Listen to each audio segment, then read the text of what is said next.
ഈ ചുങ്കത്രയിലുള്ള ഒരു കോൺഗ്രസ് പ്രവർത്തകൻ കോൺഗ്രസ് ആയി എന്ന കാരണം കൊണ്ട് UDFന്റെ ഭരണകാലത്തേതുപോലെ പവർ കട്ട് തിരികെ വരണം എന്നാഗ്രഹിക്കുമോ എന്ന് ഞങ്ങൾ ചോദിക്കുകയാണ്. അങ്ങനെ ആഗ്രഹിക്കൂ?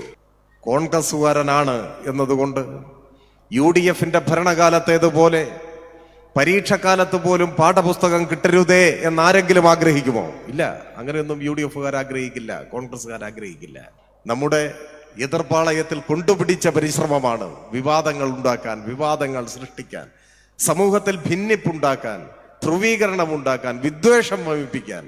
ഞങ്ങൾ അതിൻ്റെ പുറകെ ഇല്ല. നിലമ്പൂർ നിയമസഭാ മണ്ഡലത്തിലെ കോൺഗ്രസ്സുകാരോടാണ്, കോൺഗ്രസിൻ്റെ സാധാ പ്രവർത്തകരോടാണ്, UDFന്റെ സാധാ പ്രവർത്തകരോടാണ് എം സ്വരാജ് ഈ ചോദ്യങ്ങൾ ചോദിക്കുന്നത്.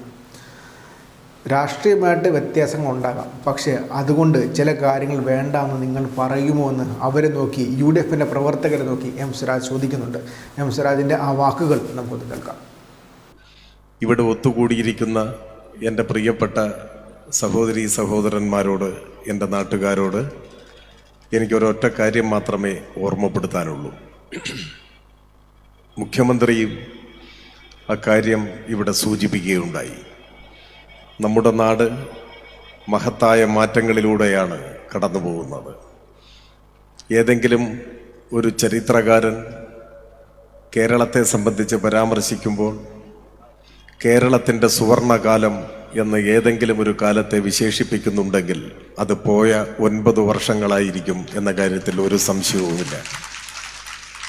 രാഷ്ട്രീയമായി നമ്മെ എതിർക്കുന്നവർ, രാഷ്ട്രീയ കാരണങ്ങൾ കൊണ്ട് വിയോജിക്കുന്നവർ, പക്ഷേ അവർ പോലും ഈ മാറ്റങ്ങളെ സ്വീകരിക്കുന്നവരാണ് എന്ന കാര്യവും നിസ്തർക്കമാണ്. ഒരുപാട് ഉദാഹരണങ്ങളിലേക്ക് പോകേണ്ടതില്ല. ഈ 1ഉം 2ഉം പിണറായി സർക്കാരുകളുടെ കാലത്ത് കേരളത്തിൽ സാധാരണക്കാരായ ജനങ്ങൾക്കും അനുഭവവേദ്യമായ വലിയ മാറ്റങ്ങൾ, ആ മാറ്റങ്ങൾ ഓരോന്നായി നിങ്ങൾ എടുത്തു നോക്കൂ. ഇപ്പോൾ കേരളത്തിൽ പവർ കട്ടില്ല. ഒരു ചെറിയ കാര്യമല്ല. UDF ഗവൺമെൻറ്റിൻ്റെ ഒടുവിലത്തെ കാലം 1 മണിക്കൂറായിരുന്നു പവർ കട്ട്. പുറമെ അപ്രഖ്യാപിത കട്ട് എന്ന നിലയിൽ ഏതു സമയത്തും വൈദ്യുതി പോകും. പിന്നെ നീണ്ട കാത്തിരിപ്പാണ്. ഓരോ വീടുകളിലും മെഴുകുതിരിയും മണ്ണെണ്ണ വിളക്കുമായി കാത്തിരുന്ന ഒരു കാലം. എത്ര പെട്ടെന്നാണ് ആ കാലം പോയി മറഞ്ഞത്. ഇന്നതൊരു പഴയ ഓർമ്മ മാത്രമാണ്.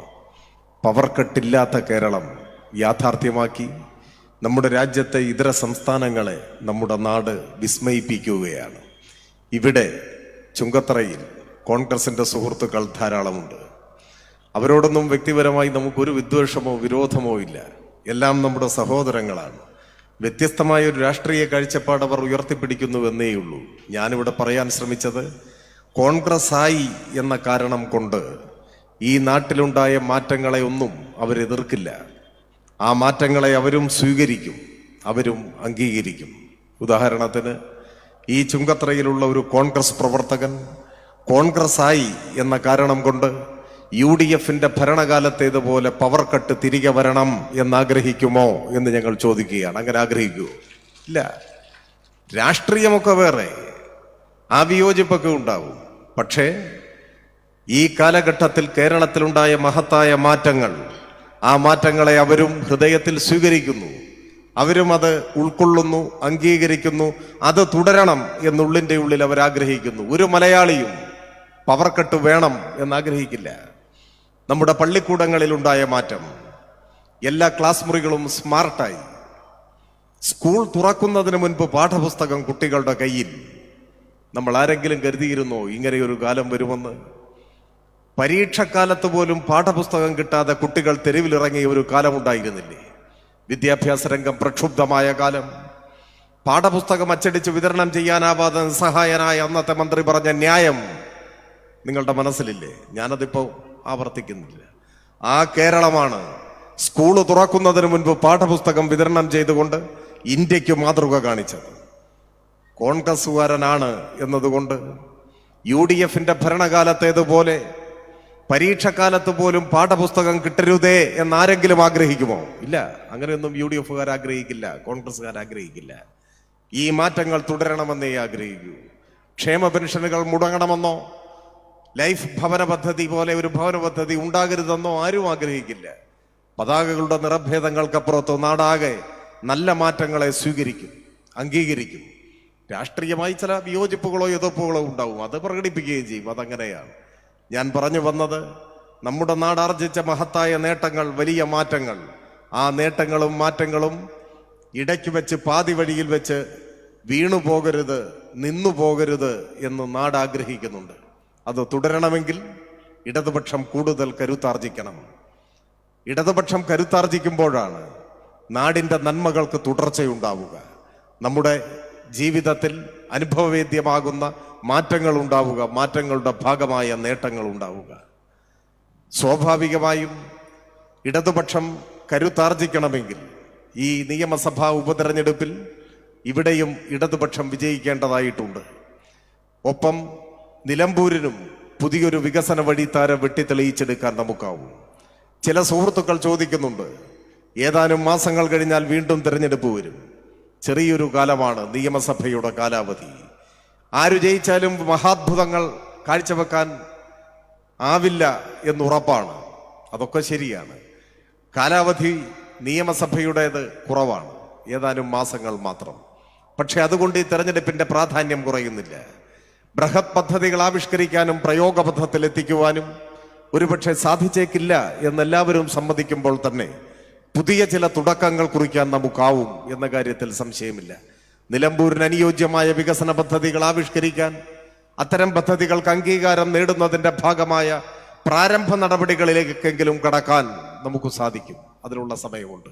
അങ്ങനെ ഒരു തുടക്കം കുറിക്കാനായാൽ യാതൊരു സംശയവും വേണ്ട, ഒരു പുതിയ വികസനോന്മുഖ നിലമ്പൂരിന്റെ അടിത്തറയായി അത് മാറും. ആ അടിത്തറയിൽ നമുക്കൊരു പുതിയ നിലമ്പൂർ പണിതുയർത്താനാവും. 2026 നിയമസഭാ തിരഞ്ഞെടുപ്പ് നടക്കുമ്പോൾ നല്ല മാറ്റങ്ങൾക്ക് നാട് നൽകുന്ന അംഗീകാരത്തിന്റെ ഭാഗമായി തുടർച്ചയായ 3ാം ഇടതുപക്ഷ മുന്നണി ഗവൺമെന്റ് അധികാരത്തിൽ വരുമെന്ന കാര്യം ഉറപ്പാണ്. അന്ന് നിലമ്പൂരിൽ നാം ഇട്ട അടിത്തറയിന്മേൽ ആധുനിക നിലമ്പൂർ പണിതുയർത്താനും നമുക്ക് സാധിക്കുക തന്നെ ചെയ്യുമെന്ന കാര്യത്തിൽ ഒരു സംശയവും വേണ്ട. ഞാൻ കൂടുതൽ ദീർഘിപ്പിക്കുന്നില്ല. നമ്മുടെ നാട് കൂടുതൽ പുരോഗമിക്കണം. പുതിയൊരു കേരളം, കൂടുതൽ നല്ലൊരു കേരളം, അതിനെയാണ് നവകേരളം എന്ന് നാം വിളിക്കുന്നത്. വികസനോന്മുഖമായ ഒരു നിലമ്പൂർ, കൂടുതൽ നല്ലൊരു കേരളവും കൂടുതൽ മെച്ചപ്പെട്ട ഒരു നിലമ്പൂരും യാഥാർത്ഥ്യമാകാൻ ഇടതുപക്ഷ ജനാധിപത്യ മുന്നണി ഇവിടെ വിജയിക്കേണ്ടതായിട്ടുണ്ട്. എല്ലാ യോഗങ്ങളിലും നാടിനെയും ജനങ്ങളെയും ബാധിക്കുന്ന പ്രശ്നങ്ങളാണ് നാം ചർച്ച ചെയ്യുന്നത്. അതുമാത്രമാണ് ചർച്ച ചെയ്യുന്നത്. ചിലർ ചോദിക്കുന്നു, നിങ്ങൾ എന്തുകൊണ്ടാണ് ഈ വിവാദങ്ങൾക്ക് പുറകെ പോകാത്തത്? നമ്മുടെ എതിർപ്പാളയത്തിൽ കൊണ്ടുപിടിച്ച പരിശ്രമമാണ് വിവാദങ്ങൾ ഉണ്ടാക്കാൻ, വിവാദങ്ങൾ സൃഷ്ടിക്കാൻ, സമൂഹത്തിൽ ഭിന്നിപ്പുണ്ടാക്കാൻ, ധ്രുവീകരണം ഉണ്ടാക്കാൻ, വിദ്വേഷം വമിപ്പിക്കാൻ. ഞങ്ങൾ അതിൻ്റെ പുറകെ ഇല്ല. ഏതു കടുത്ത പ്രകോപനത്തിന്റെ മുന്നിലും നാടിന്റെ വികസനം, ജനങ്ങളുടെ ക്ഷേമം അതിലൂന്നി ഏറ്റവും ആരോഗ്യകരവും മാതൃകാപരവുമായ രാഷ്ട്രീയ പ്രചരണത്തിലേക്കാണ് ഞങ്ങൾ കടക്കുന്നത്. അതാണ് ഇടതുപക്ഷത്തിന്റെ പാത. അത് ജനങ്ങളെ ഭിന്നിപ്പിക്കാനുള്ളതല്ല. വ്യത്യസ്തമായ അഭിപ്രായങ്ങൾ ഉയർത്തിപ്പിടിക്കുമ്പോഴും ജനങ്ങളുടെ സാഹോദര്യവും ഐക്യവും ഉയർത്തിപ്പിടിച്ചുകൊണ്ട് നാടിന്റെ ക്ഷേമം ഉറപ്പുവരുത്തുക എന്നതാണ്. ഞാൻ കൂടുതൽ ദീർഘിപ്പിക്കുന്നില്ല. ഈ ഒത്തുകൂടിയിരിക്കുന്നതെല്ലാം സ്വന്തം നാട്ടുകാരാണ്.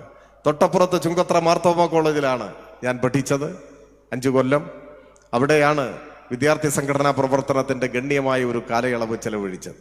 അവിടെ പഠിക്കുന്ന സമയത്ത് ഈ ചുങ്കത്ര നഗരം തന്നെ കേന്ദ്രീകരിച്ചാണ്, ഇവിടുത്തെ ഒരാളായാണ് വളർന്നതും. മറ്റു കാര്യങ്ങളിലേക്കൊന്നും ഞാൻ പോകുന്നില്ല. പ്രിയപ്പെട്ട സഹോദരി സഹോദരന്മാരോട് അഭ്യർത്ഥിക്കുന്നു, ഇത് കേരളത്തിന്റെ രാഷ്ട്രീയത്തിൽ ദിശ നിർണയിക്കപ്പെടും വിധമുള്ള ഒരു ഉപതെരഞ്ഞെടുപ്പാണ്. കേരളത്തിന്റെ രാഷ്ട്രീയ ശാക്തിക ബലാബലങ്ങളെ തന്നെ സ്വാധീനിക്കാൻ കഴിയുന്ന, ഇപ്പോ കേരളത്തിൽ അനുഭവപ്പെടുന്ന ഒരുപാട് നന്മകൾ ജനങ്ങൾക്ക് പ്രദാനം ചെയ്ത മാറ്റങ്ങളെ, ആ മാറ്റങ്ങളെ കൂടുതൽ ശക്തമായി പ്രതിഫലിപ്പിക്കാൻ, മുൻപോട്ട് കൊണ്ടുപോകാൻ, ലോകത്തിലെ ഏതൊരു നാടിനെയും അതിശയിപ്പിക്കും വിധം വളർച്ചയുടെയും വികാസത്തിന്റെയും ക്ഷേമത്തിന്റെയും തുരുത്തായി, പോറലേൽക്കാത്ത മതനിരപേക്ഷതയുടെ കളിത്തൊട്ടിലായി ഈ കേരളത്തെ നിലനിർത്താനുള്ള ഒരു ജനതയുടെ ഇച്ഛാശക്തിയാണ് തീർച്ചയായും നിലമ്പൂരിന്റെ വിധി നിർണയിക്കുക. നമുക്ക് ഒരുമിച്ച് മുൻപോട്ട് പോകാനാവും. സാധാരണ തെരഞ്ഞെടുപ്പിൽ മത്സരിക്കുന്നത് സ്ഥാനാർത്ഥിയാണ്. എനിക്ക് തോന്നുന്നത് ഓരോ സ്വീകരണ കേന്ദ്രങ്ങളിലെയും ആവേശനിർഭരമായ പിന്തുണയും ഐക്യദാർഢ്യവും കാണുമ്പോൾ തോന്നുന്നത് ഈ തിരഞ്ഞെടുപ്പിൽ മത്സരിക്കുന്നത് എന്തായാലും സ്ഥാനാർത്ഥി ഒറ്റയ്ക്കല്ല, മത്സരിക്കുന്നത് നമ്മളെല്ലാവരും ഒരുമിച്ചാണ് നാടിനു വേണ്ടി. അങ്ങനെ നമ്മളെല്ലാവരും ഒരുമിച്ച് മത്സരിക്കുന്ന ഒരു തിരഞ്ഞെടുപ്പായി ഈ തിരഞ്ഞെടുപ്പിനെ നിങ്ങൾ കണക്കാക്കണം. നമുക്കൊരുമിച്ച് മത്സരിക്കാം, ഈ നാടിനു വേണ്ടി പൊരുതി ഒരുമിച്ച് ജയിക്കാം എന്നാശിച്ചുകൊണ്ട് ഇവിടെ ഒത്തുകൂടിയ എല്ലാ പ്രിയപ്പെട്ട സഹോദരീ സഹോദരന്മാരെയും ഹൃദയപൂർവ്വം അഭിവാദ്യം ചെയ്തുകൊണ്ട് എൻ്റെ എളിയ വാക്കുകൾ അവസാനിപ്പിക്കുന്നു. ഒരിക്കൽ കൂടി ചുറ്റികരിവാൾ നക്ഷത്രമടയാളത്തിൽ വോട്ടുകൾ രേഖപ്പെടുത്തി ഇടതുപക്ഷത്തിന് തിളക്കമാർന്ന വിജയം സമ്മാനിക്കുന്നതിനുള്ള പ്രവർത്തനങ്ങളിൽ നേതൃത്വം കൊടുക്കാൻ, വോട്ട് ചെയ്യുക മാത്രമല്ല ആ പ്രവർത്തനങ്ങളിലെല്ലാം നേതൃത്വം കൊടുക്കാൻ നിങ്ങളെ എല്ലാവരെയും സ്നേഹപൂർവ്വം ക്ഷണിച്ചുകൊണ്ട് ഒരിക്കൽ കൂടി എല്ലാവരെയും അഭിവാദ്യം ചെയ്തുകൊണ്ട് എൻ്റെ എളിയ വാക്കുകൾ അവസാനിപ്പിക്കുന്നു. അഭിവാദനം.